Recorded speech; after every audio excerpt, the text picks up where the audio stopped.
Hello and welcome back to CamBro Conversations. Today's conversation, I'm lucky to be joined by Nathaniel Collins, professional boxer and Commonwealth Featherweight champion. Nathaniel, thanks for joining me. Yes, thanks for having me on. And it's one of these podcasts where I don't know an awful lot about boxing apart from the chats that I've had with you away from boxing. So it's going to be a learning experience for me. It's going to be the first time in over 100 episodes that we've talked about that particular sport. But of course, it's got relates a lot to other episodes that I've had on mindset, on training, on nutrition, on just generally pursuing your best possible version. Now, I've announced you there as a champion, and I think you've said before that you probably wouldn't do stuff like this if you hadn't won your fights. You would go and hide under a rock. Do you still stand by that? Yeah, absolutely. I probably wouldn't have shown my face ever again. I wouldn't have had fights to win if I'd lost any fights, because I'd have probably just chucked it right away. Yeah. I'm more of the attitude that if you can't beat lower level guys, what's the point now going any further? Yeah. So, and we're going all the way to the top now. So yeah, absolutely. I'm saying so anyway. So I've said champion there, but where does that all start? How do you get introduced to boxing? What's childhood like? How do we see the man that sits in front of us today? So I wasn't ever really into sports. Particularly, I was active. I like to do like your usual young kid stuff, like running about and climbing trees, and I'd kick a ball now and again, but I was never really into anything big. And my big cousin's also a professional boxer, Ryan Collins. And I think we went to see him fighting as an amateur in the British Championships. And my mum and dad could see like I was just eating sweets and going to be a wee fatty. So they kind of pushed me into boxing. And they were like, do you not want to go and do what Ryan does? So I went to a local boxing club down in Hamilton where I stayed. And I must have been about 13 then. And I kind of got hooked into it. I wasn't taking it seriously or fighting.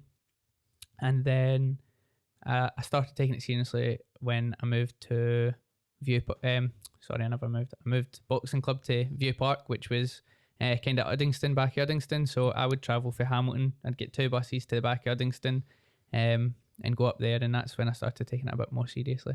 Yeah. And what was the accelerator to do that? Because nowadays you're very motivated by a level of success and the stimulation that gives you. But what motivates you to go from a wee guy that didn't really like exercise at all, sees his big cousin boxing, goes to the boxing club? How do you keep going at that point?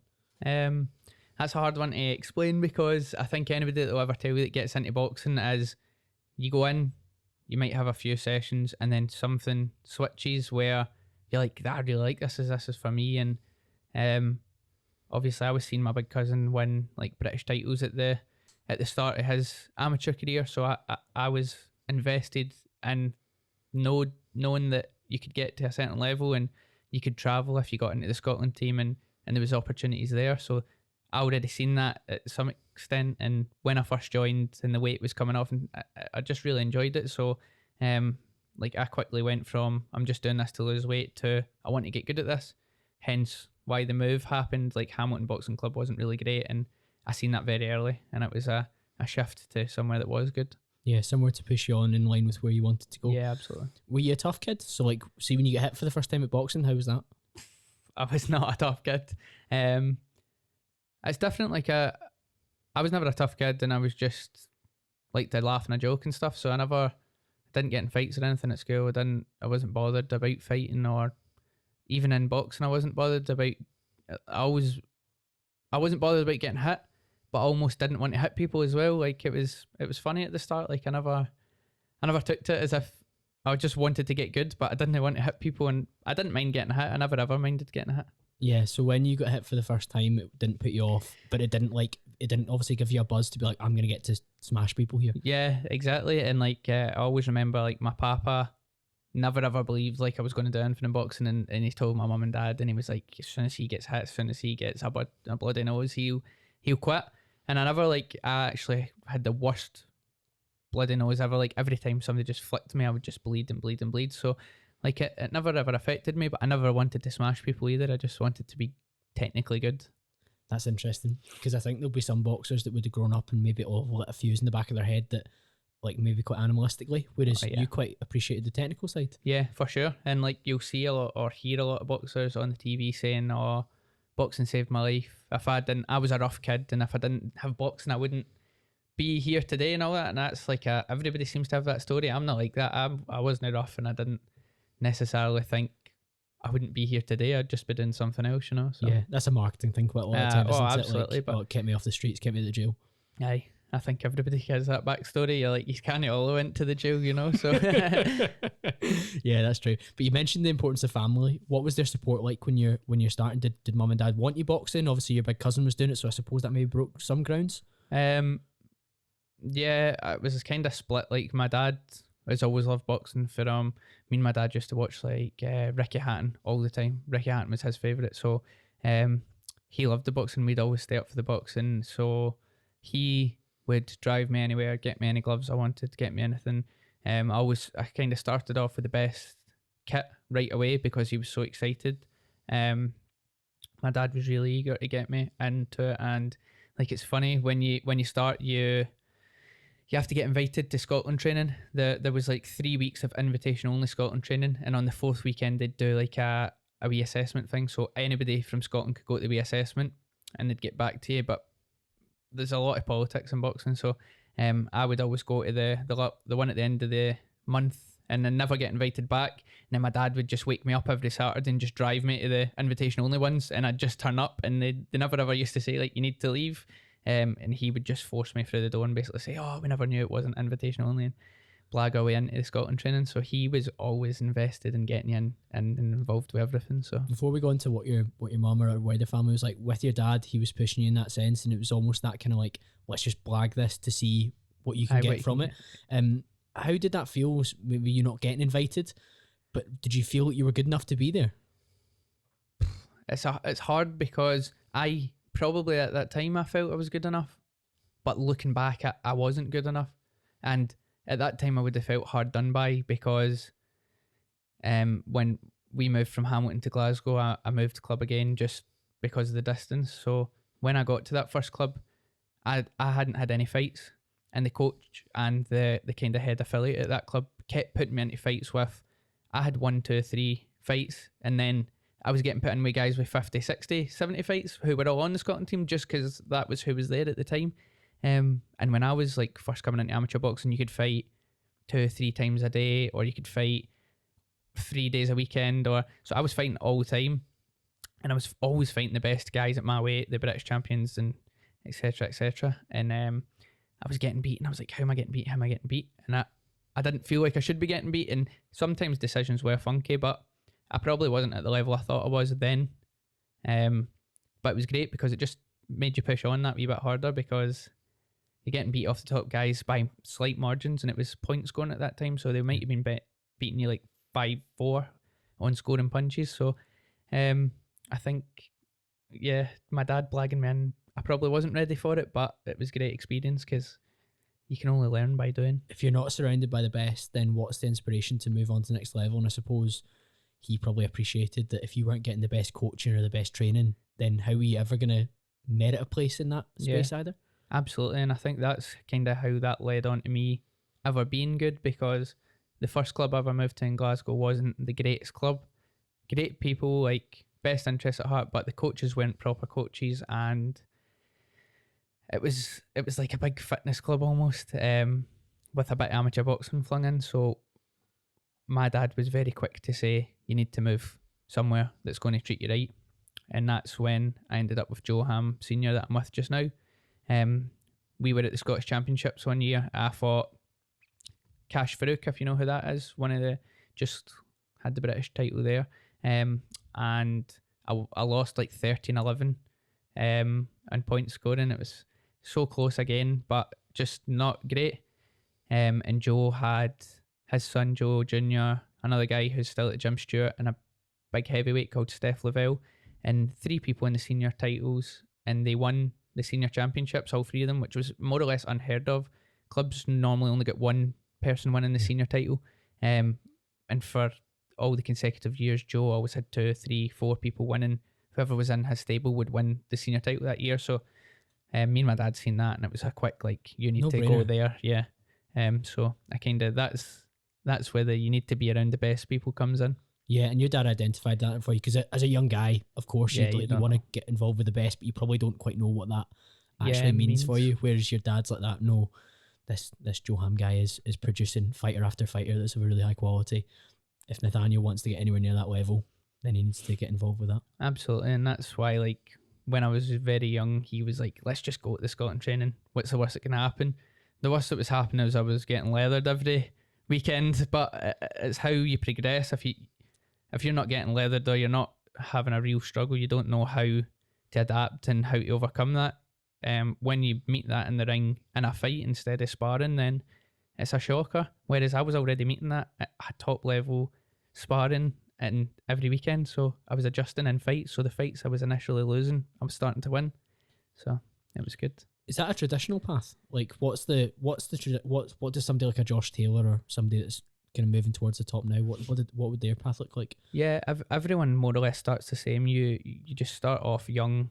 You fight on club shows. So, for example, my club, Joe's club, was Hayfield ABC. We'd go to other ones. So Josh Taylor, he was Lock End. Lock End would hold like a home show, and they'd put if they had 15 amateur boxers, all 15 of them would fight, because there would be really young guys, really old guys. So it never really mattered on the club shows whether you won, lost, whatever.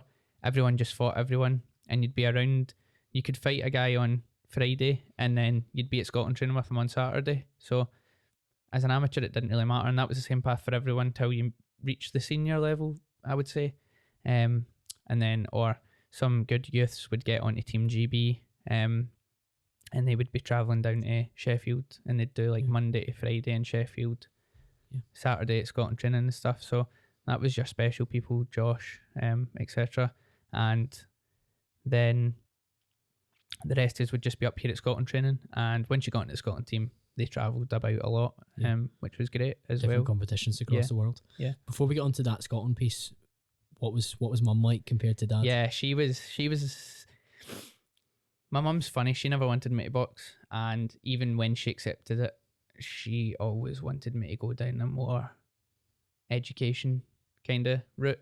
And I did. I went to Stirling University for like a year.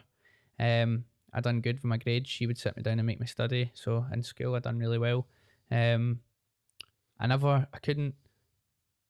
I've obviously not got nothing diagnosed wrong with me, but I've always found it really, really hard to sit and study. And she would be on my case, like, sit and study. And I'm not good at sitting, so it would be really, really hard. Eventually I got good grades, went to Stirling Uni. It wasn't for me, and I had quite a severe car accident, so that all tied in. I left and focused on the boxing and stuff. But again, she was always like, you could do anything, you can go and travel, you can go and do business, you can go into this. And she was always right on my case, like, don't do boxing, don't. But by that time, it was already too ingrained, you know. So it was too much a part of you to move away from at that point. That's it. And it was all I ever knew, really, because from 13 to when I left school, I boxed. I was boxing every weekend. I must have won the most fights in Scotland for an amateur at some point, because I was fighting every weekend. And then when I went to uni, I was still boxing and travelling down to Stirling and then travelling back to do both. Just wasn't working. And then when I started going to international tournaments, that was you were away for 2 or 3 weeks, or a month or 5 weeks every few weeks. So it was all I had. Every job I've ever had's been quit to do boxing. When I was at college, I quit to do boxing. So all I had was boxing, and my mum was always like, you don't need boxing. I'm like, what else can I do? You know what I mean? So and I think like quite a lot of boxers are in the same kind of circumstances. So So throughout all these different activities and things that you've turned your hand to, boxing has been the constant. Yeah. And it's eventually just was looming too big to not be the full-time thing. Yeah, that's basically how it worked. There was one career defining moment where I had my car crash in 2015, and I had problems with like my knees and my back. And actually I went away to France to work for 6 months. I'd done a ski season, so that's the longest I've ever been out of boxing. Because from 13 to 18, I never drank, never smoked, never done nothing that all your normal high school kids were doing. I wasn't doing. I was sitting playing games, and then I would go out and train, come back, play games, go out and train, study, and so on and so forth. So car crash happened when I was start 2015, must have just turned 19. I went to France for a ski season, longest I've been away for boxing, and I came back and I was about 85 kilo, and at the time I fought at 56 kilo, so I'd put on a serious amount of weight, and I went back to Joe and I says, listen, can I come back? I'm heavy. He says, come back, let's get this weight off you and get you fighting again. And I got the weight off. I went down to 60 kilo for 85, and that career defining moment was, if I don't win the Scottish Championships this year, I'll never box again, because if you can't beat people in Scotland, you're not going to beat people over the world. And that was the attitude at the point. And in that year I did, with a bit of help, I visited like sports psychologists, I'd done a bit of hypnotherapy. And what do you think that helped you with? It helped me with my confidence, because from about 16, 17, when I actually started getting into social media, was a lot of a confidence stint for me, because I would always go into fights picturing my losing Facebook status. And when I went to see my sports psychologist, I says to her, I always go into fights and I'm picturing a losing Facebook status here, like, sorry to my friends and family, I couldn't do it today, because I'd experienced so much of that from my first fight when I was fighting all these good guys, and that would be my constant status. I'm sorry, I couldn't do it today. Sorry, get bet off this guy. So we go again next time. That exactly, and it was always like an onwards and upwards thing. And in my head, I was like, I need to get out of this partner. I might lose to this guy, but it'll be fine, because I can write, this is what he's achieved and blah blah blah. So I went in, and she was like, we'd done a lot of hypnotherapy, and I won't go through it all because it's long winded. But after that, I always would picture winning, and every time I went into fight, I would always see like a nice ball of light here because of what we'd done, and like it proper filled me up. And the year that happened, I was the only unseeded boxer to win the championships as a senior. So like, it proved to me that works. And yeah, well, it's a radical shift in headspace, because if you're going into fights expecting to be apologising to your family and friends because of a loss, then you're going in with almost that as a ready-made excuse, like pre-packed. And I wonder, your psychologist helping you to shift that, where you're going in with complete confidence that you're going to leave winning. And like you and I have spoken before, your last two fights probably, where you've been like, oh no, I'm going to win this. Like there's no two ways about it. Like, or I won't speak to you after. Like that's like the you're not going to say sorry, it was unfortunate, I didn't have a chance to win it. Next time you're just going to turn up and go and do the business. Exactly. And that was a big change. Two big change in attitudes came for me from when I left my first club in Glasgow to when I went with Joe, because Joe and even Joe Jr. Have an attitude and an aura about them, and it might be where they were brought up. They were brought up in the Gorbals, and they had, pardon my French, but they had a proper fuck you attitude where they didn't really care. And we would go to other clubs sparring, and they would go in and they'd be like, fuck you and fuck everybody in this club, and they would smash everybody to bits. And that was the first time I'd seen that, and I was like, what is going on here? When I first joined the club, I turned up, I messaged Joe and I says, can I come train with you guys? Seen yous at the championships and yous were amazing, like, I really want to be part of the team. He says, come in on Monday. So I came in on Monday, had all my stuff anyway, and he says, have you got a gum shield? Now I was thinking, I've only just turned up, I've got a gum shield, but surely you're not wanting me to spar first night I'm here, like, do you not want to see a bit of what I'm about? And like, Joe Jr. had been to the Delhi Commonwealth Games at this point already, and he was getting ready to go to the Glasgow Commonwealth Games. So I've rocked up to the club. Joe said, right, get your sparring gear on. And I'm like, I've just turned up. And I swear I got the biggest beat down in my life for the next like 3 months. And I loved it. Like, I was like, Joe didn't care. He was like, fuck you, don't care if you're new, don't care if you're not good. Like, you'll get good or you'll leave. And it was a kind of like, beat you down until you get good, or beat you down until you... They were testing what you were made of. So that was when my attitude first changed from not wanting to hit people and being kind of beating around the bush with, I don't want to go in here and hurt this guy, or like, that's not what it's about. It's not about being nasty. I kind of started being nasty for that point. Like, 3-4 months in at that club was when I developed, like, I'm going to be nasty. Like, they don't care whether they hurt me. They don't care. And it was good because it bet that attitude into me. So I started getting nasty, and then obviously I had my wee break, and then when I came back, my confidence wasn't there, and that's when I done the hypnotherapy and stuff, and it was great. So I had 2 attitude shifts at 2 different points, and now that it's been put together, that's my attitude now. Like, fuck whoever's in front of you. So yeah. So after the Scottish title win, where you've gone from massively out of shape at 80 odd kilos, down to fighting weight, you've won unseeded, you've beaten the guys that probably were the favourites at Scotland training back in the day as well. Yep. The guys that were getting picked and invited ahead of you as well. Yeah. That must have felt good. That was amazing, and that was 2017. So the guy that was my weight number 1 in Scotland was called Kieran McMaster, and he had very just recently been selected to go to, because they were already tipping him to go to the Commonwealth Games. So he'd already been selected for a training camp in Australia. So they all went to the Gold Coast and had the time of their lives. And because it was a training camp, everyone was just up to no good. And it was a great time for them. And I was sitting on the sidelines. I went to like some horrible like army duel fight against the SAS. So we went down to like, it was cool. We were in the SAS camp, which like was an invite thing, and we had to get escorted around. It was still cool, but you're like, I'm in bloody Herefordshire or wherever we were, and they're in Australia. So I had a bit of a chip on my shoulder about that. So you would think it would have been amazing. I went in and I started smashing all these guys to bits.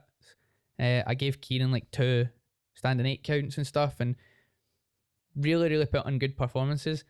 Went to Scotland training the next day.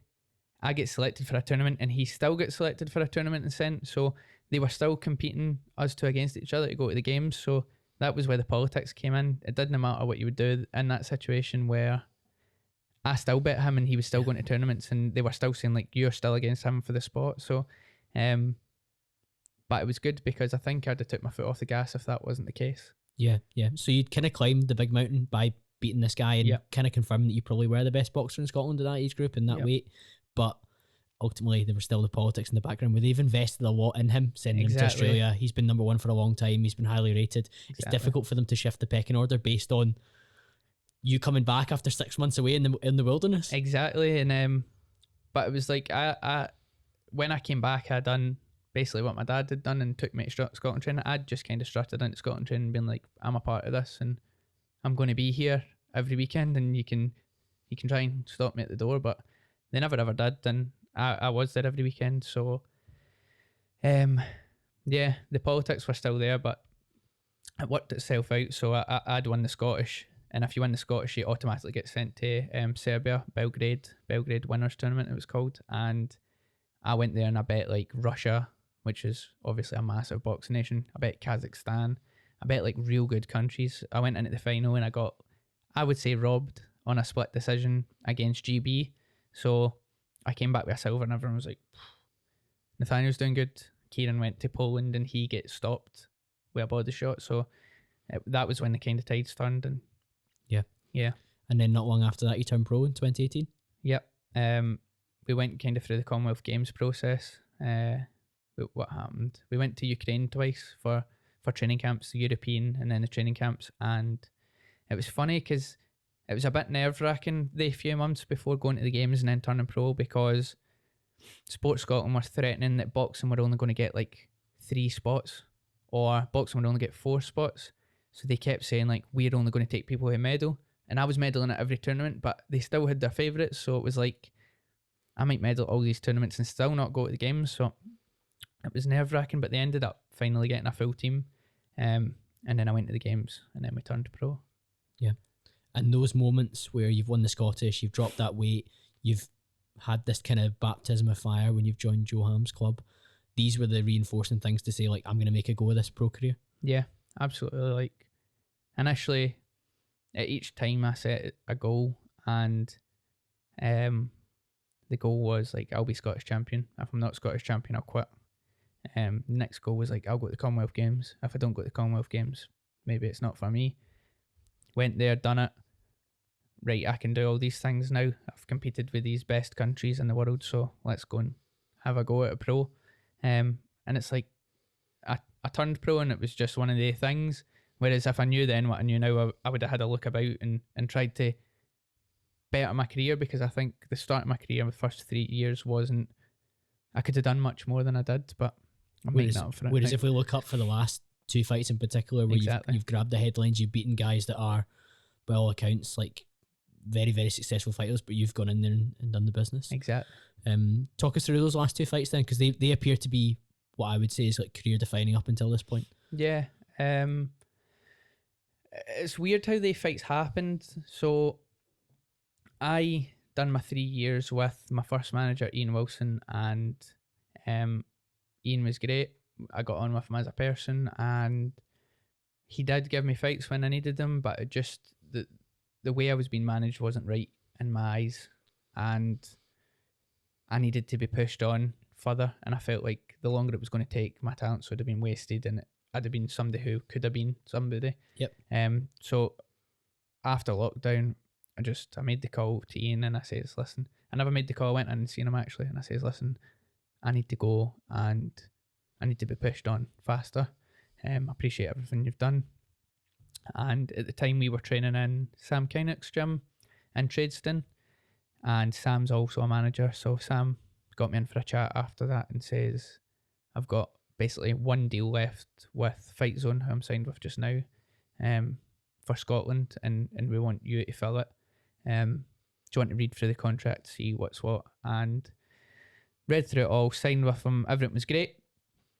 So on the contract, the first fight deal was a 10-round fight for some form of title, an international title or nothing as major as a Commonwealth.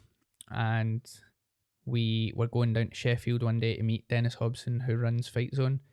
Going to one of his shows, and Sam's in the car, and he get a call through, and it was the Commonwealth Committee or the Council, and he's like, is this going through, is that going through? And I'm sitting in the back, not really paying attention, AirPods in and stuff. So, and he's like tapped me and took the AirPods out, and he's like, that's you, are you up for it? Like, you're fighting a 12-rounder for the Commonwealth against this guy. And I was like, absolutely. And it was funny, like, he was just kind of taken aback because I hadn't fought in 18 months. I'd never fought a 12-rounder. I'd never been past 6 rounds. So he's like, are you sure you want to just come back and do a 12-rounder? And I was like, yeah, I'm not here to wait about and beat around the bush. Let's go for it.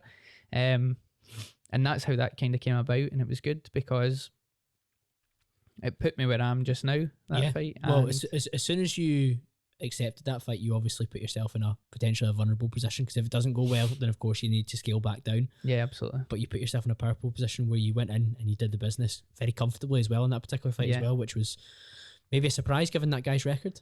It was, and we'd watched the footage you could get of that guy, and he had a style where he hung off, so that kind of threw me off in the first few rounds. I was just boxing smart, and it threw me off because watching him, he kind of sits back, lets you exert your energy, and then he was knocking guys out in Africa. So we always knew the level of opposition he had in Africa would never have been my level, but also if you're knocking 29 guys out, you can punch. So we had to be a bit cautious. And it's funny, I was boxing, and I just faintly heard Joe saying, go for him. And I think it was like 56 seconds I had non-stop punching, and I stopped him, and I was like, thank God.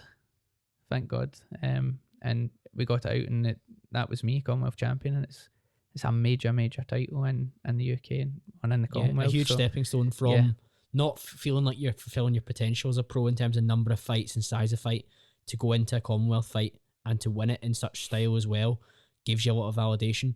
But you're only as good as your last fight, and you then picked a defence against somebody who again had an excellent record. I don't think he'd done 30-0 or whatever the previous guy had, but he was still a renowned fighter from South Africa, was it? Yeah, he was from Cape Town, and he was probably more dangerous than the first guy. And so he was 11-0, and he wasn't a mug. Like, he'd had bigger fights in Cape Town, and like, he was a police officer, so the state were actually paying him to box as well. So he had the other guy was fighting for a paycheck and fighting to to eat. You know, this guy had incentive. He was fighting for the Commonwealth, and that was his world title opportunity in some regards. So they always say your first defence is harder than actually winning it. Did you feel the pressure? No, because I just, it's not like that. I never felt the pressure. I just felt this is another stepping stone to the next thing. So without looking too far past the person, it was always like, if I don't beat same attitude, like if I don't beat this guy, what's the point in continuing? Because you're not going to beat a world title holder. So if you can't beat this guy, why would you keep going forward? And that was the attitude I had, and I went in and beat him. Yeah. And did you feel this fight was more challenging for you than the last? Like, what was different about it? Yeah, this fight was good. Like, we wanted. You didn't go 12 rounds again, though? No, What's going on? Is anyone going to take you 12 rounds? Hopefully not, you know what I mean? I'm trying to not go 12 rounds. The quicker I get my paycheck, the better. Yeah. This guy was good because we went 9 rounds, and that's the most I've been yet. So we spoke about it at the start, me and Joe and even Sam and stuff, and we were saying, like, we want somebody durable that will take me the rounds and will give me a bit of a challenge and a bit of a test. And this guy was meant to be that guy. And he was there for a long time, and he was tough. So the shots I was hitting with from the start, I thought he would have been out of there sooner, but he stuck about. So yeah, it was good to experience having to work at a high work rate for more rounds because the guy's not going anywhere. So yeah, at 8 and 9, I was thinking this guy's doing the 12. So, which I wouldn't have minded that I was ready to go the 12, but it's always good to get the stoppage. But you felt confident you were going to beat him regardless? Yeah. And I never dropped around, and I felt that in the fight. I was like, I'm totally in control. I'm comfortable. Yeah. So, and I've not dropped around yet as a pro, just to put that out there. Yeah, to the fans. I love that. And you fight as Nathaniel the Nightmare Collins. Where does that come from? Everybody always asks me this. I think I've done numerous podcasts and interviews, and everyone's like, "Where's the Nightmare? Where's the Nightmare?" Expecting a cool story. One day when I turned pro, I was working still at the time. I was sitting in the van. I actually worked with Joe, and I was like, I need a cool name. Like, I need a cool selling point. And he was like, oh, don't know, when we were coming up with stupid things, and I was like, I'm just going to put it on Insta. So I put our questions on Insta, and everyone was replying funny things. So I think we got notorious, but at the time Conor McGregor was going, so I was like, nah, I can't go with that. And a wee guy I knew from Rob Roy or one of the boxing clubs, it was just a young boy, and he said the Nightmare would be a good one with your name, and I was like, Nightmare, that would be a good one with my name. And I said to Joe, and he said, you should come out to like the Halloween music and wear a mask and all that. And then that idea developed, and because I'd committed to it, I had to do it, and now it's just stuck. So yeah, well, your fitness brand now and your coaching, your boot camps all comes under that banner as well, which is important for congruency between all your different things that you do. Stuff. You can't just go out and fight as the Nightmare. You need to overlap in other areas as well. That's it. How does that feed into your fighting style? Are you a nightmare to fight against? Yeah, I think more of a nightmare to work out.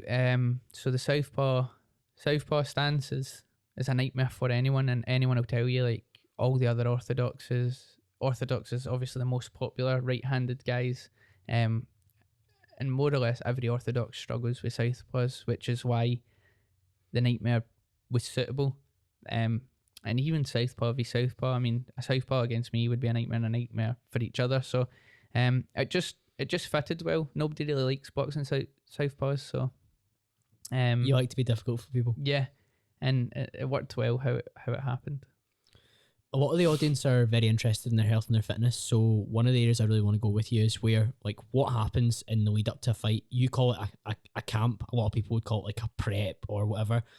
What needs to change when you go into that? What is it, 12 weeks, 16 weeks? How long does it last? So it just depends. Like, I am probably going to be fighting mid-February just now, so February the 18th we're looking at, and I've only been told that in the last few days. So now I've only got a 6-week camp.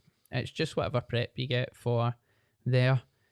Realistically, most boxers who are professional boxers should be in some form of shape. And the camp's when you go hard at it, but you should really be in camp all year round. But a proper camp's anywhere between like 8 to 12 weeks. nothing necessarily longer than that. Yeah, and what needs to happen in that period? So in the 6 weeks that we've got now, what's going to happen? Obviously, I know that you need to get into fighting particular weight, but what else needs to happen? I'm always fit enough to go however many round, X amount of rounds. You just want to build upon that. So you'll spar harder, you'll spar longer rounds, you'll spar more frequently, you'll run more frequently. For example, instead of running once a week or twice a week just to keep your fitness ticking over, you'll be running 3, 4, 5 times a week. You'll be doing strength and conditioning 3 times a week instead of the one to keep you ticking over. So it's just the volume increases, the intensity increases, because you know that you need to be kind of on the ball, and obviously the weight starts dropping and the diet starts happening. Yeah. Which is obviously important. What are some of the habits then that flip between year round coasting along and like, I'm going hell for leather here before this fight? Like a big part of it for me is I will normally have friends over to the house or go and meet friends for just daft things, bowling, pool, food, board games, nights, stupid things like that. That'll all stop, and it will just be a case of wake up early, do your session, get your rest, sleep, whatever, go out and train again, get your rest, maybe play a bit of the PlayStation or something, and then go to bed early. And that kind of becomes a 6 week long routine now, instead of I'll fart about, go and see people, watch Netflix till hours in the morning, like, which happens between camps. Yeah. So that's kind of, more of a everything focus gets on tightened rest. up. Yeah. Right. Okay. So some of the social stuff drops off, but equally some of the social stuff that you do year round isn't that damaging. It's just because you're not a big drinker or partier at all. No, I don't. I'm not. Like, even over the Christmas break there, maybe just once or twice socially, or I don't. It's because I never done it through my childhood. It's not something that I particularly enjoy. Like, because I went so long that year. After a fight, I'll have a wee blowout and then that's it. But it's not. I'm not one of them every weekend clubbing kind of people. It's just not my scene. So yeah, you've got more of a purpose, and you can see that, like, your fire's lit by, like, you're fighting, you're training, but then your downtime is with your partner and your board games and your PlayStation. That's your relaxation. You enjoy that? Absolutely, and it's more enjoyable for me.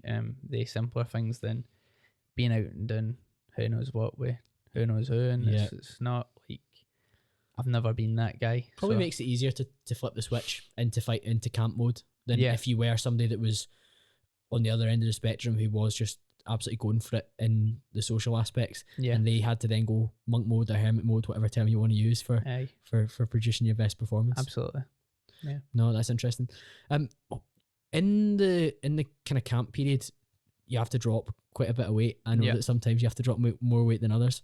What does that really look like in terms of diet, nutrition, protocols? What things are you having to do? It's not nice. Most boxers will tell you that it's not nice, and especially for me, like, holding a title, every fight I fight's more or less title fights, and at title fights you need to be championship weight. For me, is 9 stone. Whereas if I'm fighting, for example, this one in February might be a keep busy fight, I won't need to weigh in at 9 stone exactly, because it won't be for my title. So once you get into that title contention, you're always fighting down at your title weight. So it gets difficult. There's an element of pride that you hit that weight as well, because you've said to me before that some people don't always do that. Yeah, absolutely, and it's so unprofessional. There should be no excuse to not hit your weight. You should know well in advance whether you're on track or not, and what to do if you're not on track. So, some people it's just laziness or not caring. But what measures do you need to pull if you're not on track? Say you're 3 weeks out and you've got a few more kilos to go. What happens? You need to get the sweats on and go running. There's no two ways about it. You need to then, if you're not on track, that's when extremities need to come in. So running with a sweatsuit, not eating as much, taking your calories way down instead of just slightly down, and you play it by ear. What role do Capri Suns play? Capri Suns play the biggest role. You stick them right in the freezer, and yeah, great nutritious goodness for all the family. No, sometimes you get into a bit of a state where a day or two, 3 days before or 1 day before or whatever, and your fluid intake might not be as much, and you're draining water weight out yourself. Because like sometimes I will get down to, let's say I fight at 57 kilos and I get down to like 61, which is still 4 kilos above, and I'll be shredded and there's not a bit of fat on me, and that 4 kilos is water weight and it needs to go somewhere. So once you start draining that out yourself, you can't go and drink a litre of water because it's a kilo. Yeah. So wee Capri Sun, stick it in the freezer, cut the top off, soak the Capri Sun, you're nice and hydrated, go to bed, nobody's complaining. Yeah, it's a bit sweet as well, which is nice. Yeah. No, I like that. You've never hidden from the fact that boxing needs to have a financial return for you, though. Like you're very open about the fact that this is a career for you. It's not just a hobby that so happens to pay. What's the state of play for boxers at your level? Like, what do they need to do? Like, how many fights per year? Like, how's it all structured? What are the drivers? I'm happy you asked that, because I feel like it's really misunderstood and misrepresented. When you tell people you're a professional boxer, everyone seems to think you're rolling in it, which is far, far, far from the case. Like, a lot of professional boxers, if not all professional boxers, rely on sponsors to get them through camps. The wages aren't that great. So my first 5 fights, I earned between $1,000 and £1,500 a fight every 2 or 3 months, and you're paying your manager a 25% fee and you're paying your coach a 10% fee. So if you work it out, let's say for speaking sake, I earned $7,000 for my title fight, and I had to pay 25% out to my manager. My camp was 12 weeks long with no wages, and then also paid 10% to my coach. I was way into my overdraft to just survive through my camp. Yep. Then the money I got paid, I'm already minus whatever my overdraft money was. Then I'm minus the 25%. So you've just done 12 weeks of work, probably harder work than anyone doing a 9-to-5's done, but you're walking away with the same, if not less, than somebody if they just done a month a normal job. So the financial aspect is so important to me, because a lot of fighters don't get paid what they're worth, and they don't get paid what they should be getting paid. And it's not just boxing, it's UFC. You see it all the time with UFC, and it's actually more openly spoke about in UFC that they're not getting what they're due.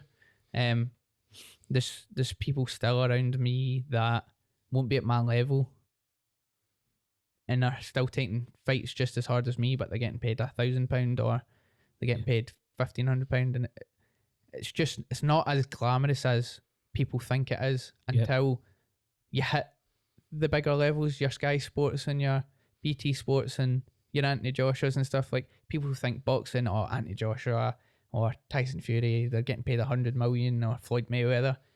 It's not like that at all. It's just a huge drop off from there to guys making their way up. Yeah, it's like if you look at UFC, you've got Conor McGregor, and then you've got the lowest paid UFC guy on 12 grand. So not everybody's making 100 million. Yeah. Whereas if you look at the top of boxing, people are making 100 million. If you look at the lowest end of boxing, people are making like £500.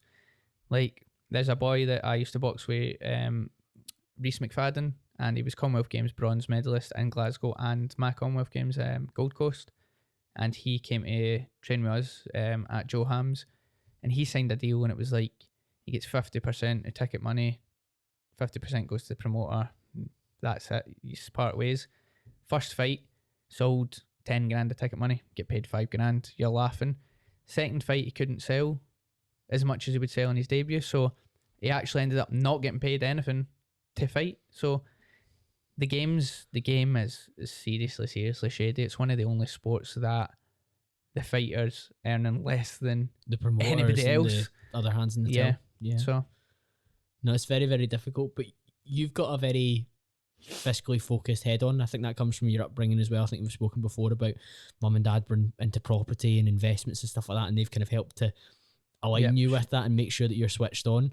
But like, at what point do you know that it's financially going to be possible to keep going with boxing? Like, when does a boxer maybe realise that? I mean, it's hard, because if I hadn't signed the deal I did with Fight Zone and Sam, I don't know how much left in me, I would have, because I've been, for the first 3 years in my boxing, I was working for an industrial maintenance company. I was working as a labourer for a joiner company. I was shifting all sorts of like chip rock about, then going to training. So I was 7 till 4, putting stuff in skips and shifting rubble and doing all the crap under the sun. And then I was going into boxing for £1,000. I was doing 12-week camps. So there has to be that turning point. For some people, they just decide one day, like, this isn't worth it. And if I had the chance to look back and see what jobs made money, I maybe wouldn't have chose to continue doing boxing. And like, I would never let my child get into boxing, because it's just, as much as the discipline and the everything that surrounds it, and it's a beautiful sport and it's a sport I love, it's my passion, but as much as all the crap that surrounds it, I would never push anybody to get into it. Yeah. You know, with all the money that's flying around at the top end with some of these kind of celebrity fights, your Jake Pauls, your Logan Pauls, how does that make somebody like yourself feel at this stage? I don't feel any. Lots of people hate Jake Paul because of what he's doing, and I feel no remorse, because he's a businessman at the end of the day. And if you look at Jake Paul when he goes to fight, he's in good condition. Like, he's put in a serious training camp, so it doesn't matter whether he's fighting Joe Blogs or if he's fighting Tommy Fury or something. Like, he's put in a good camp. So I would never say it's different if you're going in and it's a big fat guy and he's like getting all this money and doing this and that. It's not like he's putting in the same work as I'm probably putting in physically. It's just the position you just seem to be in. So yeah, he's got this platform behind him which brings eyes to the boxing, and ultimately, Exactly. if you're a promoter in boxing, you maybe don't care that technically he's not as talented as you and doesn't have a southpaw stance and some of the moves that you've got, but he's bringing the eyes to it, and people are going to pay to watch it. And that's it. And there's nothing like, I'm not going to be like, oh, ooh, boo, Jake Paul's getting money. That's not how it is. I would be happy, like, everybody can eat, you know what I mean? There's no reason why they can't. And if anything, he's putting fighters who aren't getting paid a lot on his undercards and paying them a lot. So, you know, that's a really interesting point. I never would have even considered that. The fact that the event that he puts on is giving other fighters exposure and a good payday exactly is a benefit to it, whereas you get a lot of people just moaning that he shouldn't be boxing in the first place. I know, and it is what it is. People choose to see the negative in that rather than the positive. Is he's putting on a 7-fight undercard of, he's had world champions fighting on his undercard, you know what I mean, and giving them bigger paydays than they've ever had. So it's like, there's nothing wrong with it, and I don't see anything. The guy trains, the guy wants to be a boxer, why can he not? You know? Yeah, of course. You spoke there about your colleague, was it Reese, that was his was kind of split per tickets sold and stuff like that.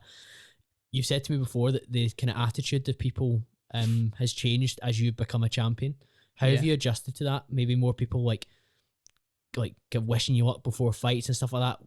Like, whereas back when you were grafting away at the kind of lower level, it was a lot quieter. Yeah. How have you managed to deal with that increased noise and support that maybe you don't feel was that sincere?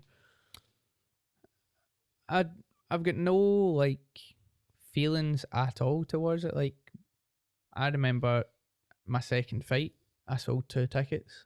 My dad and my uncle came, and like, that's something I'll never forget. I remember being on a podcast when I first started, and I remember being in the Herald and stuff when I first started, asking for sponsors, and nobody came forward for 3-4 fights. And a few people tried to help me with things, and they are people I'll never forget. They are the people that are on my t-shirt now that still, you know, I've had bigger companies now come to me and say, can we do this and that for you? And I'm like, no, because with all due respect, I needed you then and I don't need you now.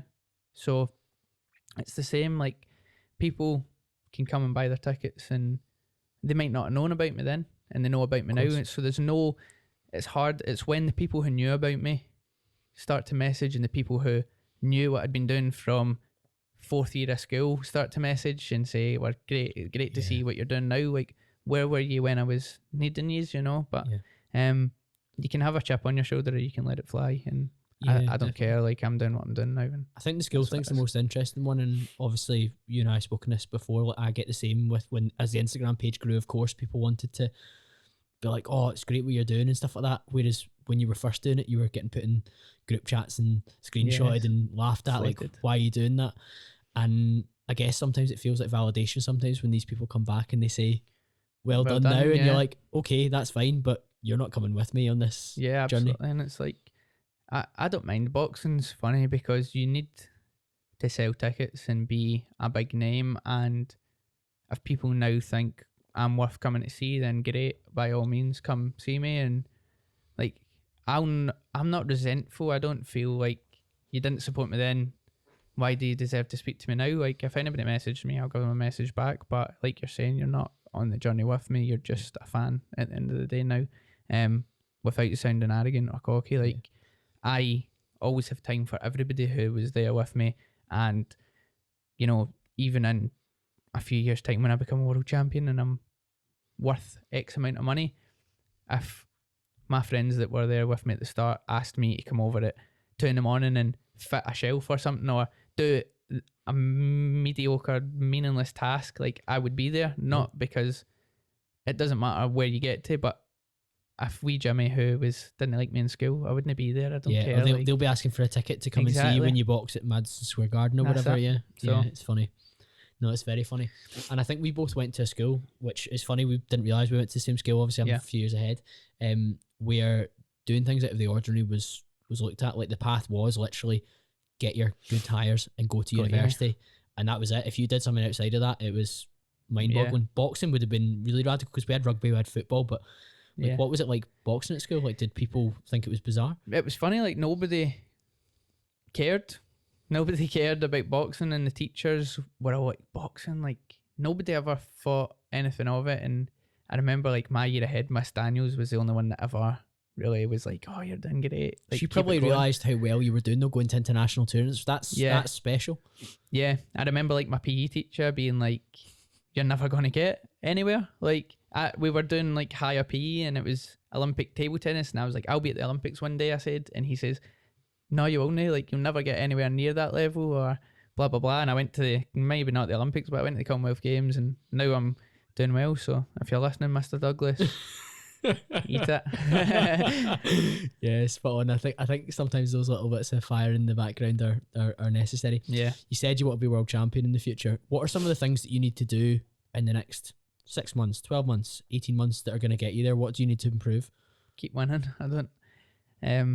I would fight for the world title just now. There's 2 guys from the UK and Ireland fighting for a world title in March. And I was saying, like, be ready, be ready, be ready. I was manifesting. I was like, one of these guys is going to pull out and they'll need a step-in opponent. And I was like, I'm there. I'll step in the night to fight for a world title. So if that doesn't happen, you know, touch wood, that does happen. But if that doesn't happen, it's just keep going on the same path. There's no different path. I'll fight in February, I'll fight in April, I'll fight at the end of the year, 3 fights or 4 fights this year, and then starting next year I'll be in a position to challenge for a world title. And that's kind of how the path's going. What are the things that you need to do within your boxing and your conditioning, your strength and your technique that are going to move you in the right direction? What are the things that you're aware that you need to work on? Nothing necessarily, or not nothing, but it's small adjustments. Like, what anybody that's listening that does any type of sport or any type of boxing or anything is like, you can always get fitter. There's always going to be somebody fitter than you. You can always get fitter. You can always get stronger. Don't be satisfied with how fit you are, because, and I would always say, like, I'm always ready to go 12 rounds. I'm always ready to go 15 rounds.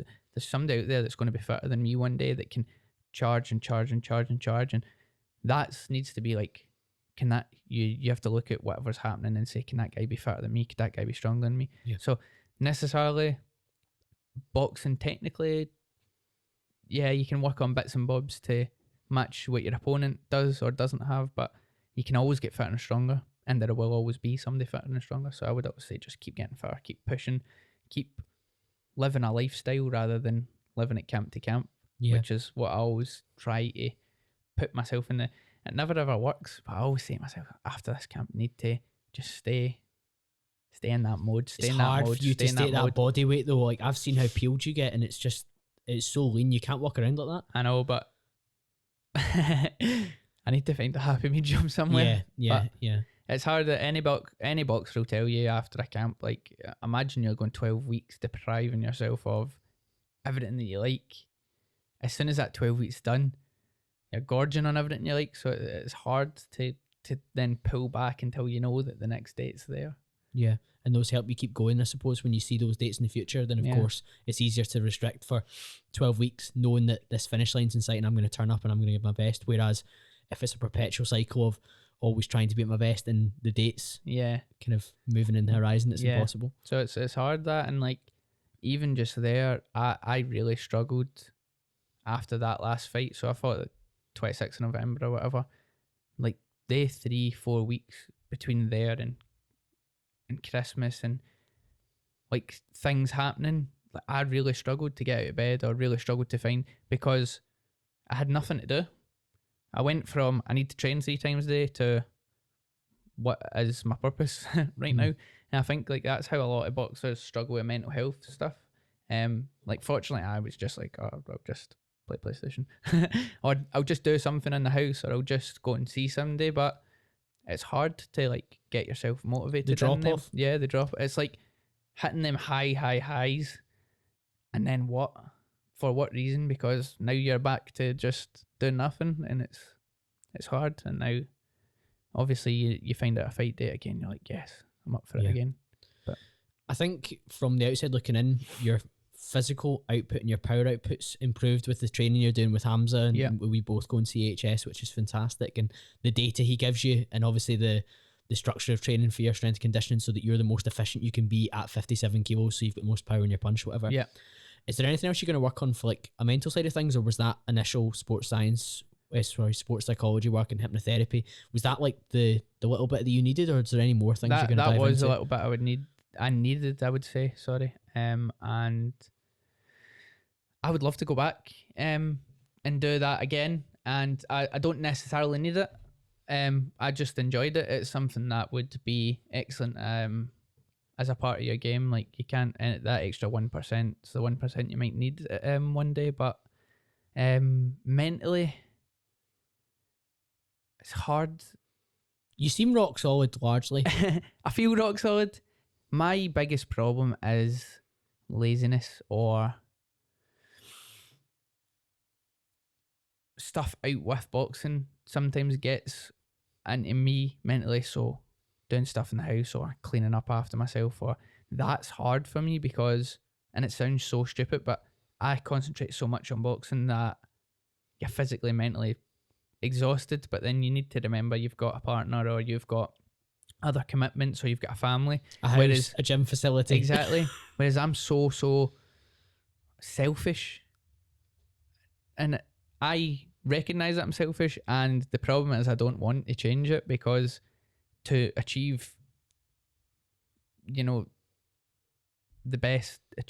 highest level I can get to, like, I need to be selfish. But it's hard. You need to, that sometimes plays on your mental, like, am I providing what I need for my partner? Am I providing what I need for my family? Am I here? Like, I've got a wee brother and sister who don't see me for like 10 weeks when I'm in camp, because I don't want to see them, because they're a pain in the arse. I want to rest, they're a drain on the energy that you're allocating, and it's a shame. One area, and that sometimes gets to you as a person, but you just deal with it as it comes, and that's when you try and flip it back over when it's finished. But that would be something I would like to work on at some point. Yeah, I'm sure much like you could flip the self-talk that you had pre-fight about the potential negative status, there'd be something you could do to flip how supportive a person I am when all my energy's been assigned to one particular area. Like, how am I striking the balance between selflessness and selfishness? And I think, like, over the years, and without being in a relationship, or without, like, with staying in my mum and dad's house for so many years, I never felt the need to, I need to go and visit you, I need to go and do this. They were just in the house, so they were seeing me. And then I wasn't ever in a relationship, so I never had to bother about it. So I need to get myself out of the state of mind of, I'm done training, I'm going home to do what I'm doing, don't care about what you're having for dinner, don't care about what you're doing. Like, I'm just going to go home, have a meal, prep, and watch TV or play PlayStation. I need to get out of that cycle of, I've already told myself that's happening, and get into the cycle of, oh, I'm not too tired to make dinner for both of us, I'm not too tired to and try and break that. But you're already exploring it in your head. I can see it's something you've been thinking about that's already. it. You can feel like yourself wanting to do it. It's the actual doing part is difficult, but yeah, there eventually. no, fantastic. And there's lots of big things to come from you, and I'm excited to see what happens. When is the fight in February? Is the date confirmed? Can you tell people? Hopefully February the 18th. I'm not sure yet, but that's what we've been talking about. February the 18th in Trump Turnberry, actually, down. Amazing. So hopefully that goes ahead. And But if people want to continue the conversation with you, Nathaniel, where should they head towards to kind of follow for updates and that kind of thing? yep, just onto my Instagram, Nathaniel Collins. Straightforward. You'll get me there, or any social media, Facebook, just same again, Nathaniel Collins, and I think I've got a Twitter, but I don't use it that much. So I'll go and find them all. I'll link them all. Don't I'll link them all in the show notes below. But thank you so much again for listening, guys. Thank you, Nathaniel, for coming on. If you've enjoyed this one, guys, please take a screenshot, pop it in your Instagram story, tag me at call.cambro, tag Nathaniel, and I'll be back to speak to you all again very, very soon.